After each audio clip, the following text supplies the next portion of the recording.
আপনার বাচ্চা বয়স কত, কোন ক্লাসে পড়তে, একটু বিস্তারিত বলে যদি আমরা এই বিষয়টা কোনোভাবে খবরটা দিতে পারি। পাবেন না ভাই, আমি অনেক খুঁজছি, আপনারা পাবেন না। জবান আপনার একজন রোগীর স্বজনকে প্রয়োজন খুঁজছেন, ওই রোগীকে কি এই হাসপাতালে ভর্তি? যে বাংলাদেশ মেডিকেলে ভর্তি আছে, ওনার স্বজনকে এখন পর্যন্ত খুঁজে পাওয়া যাচ্ছে না। আমরা এইদিকে একটু ঘুরি।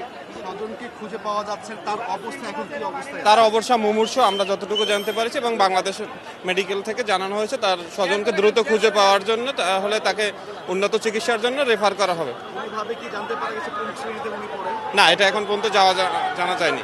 কি অবস্থা আসলে ওই সময় আপনি কোথায় ছিলেন?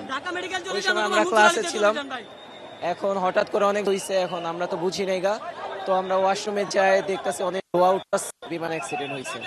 আপনি কি ঠিক আছেন কিনা? অবশ্যই আমরা ঠিক আছে। সবাই ঠিক আছে, কিন্তু ছোট ছোট বাচ্চারা ঠিক নেই, ওরা বেশিরভাগই আহত। এখনো তাদের খবর আমরা ঠিক জানি না যে তাদের কি অবস্থা, বাট আমরা নিজেদের থেকে যতটুকু চেষ্টা করতেছি, আমরা যাদের রক্ত লাগবে আমরা তাদের রক্ত দিচ্ছি, তাদের বাচ্চা খুঁজে পাচ্ছে না, আমরা চেষ্টা করতেছি তাদের সন্তানকে আমরা তাদের হাতে তুলে দেওয়া। সবাই বেশিরভাগই মারা গিয়েছে, আর কয়েকজন হয়তো আহত হয়েছে। যারা মারা গিয়েছে ওদের শরীর পুরো একবারে আলু ভর্তা যেরকম বলে ওইরকম, অথবা কঙ্কা, কোনো কিছু নেই।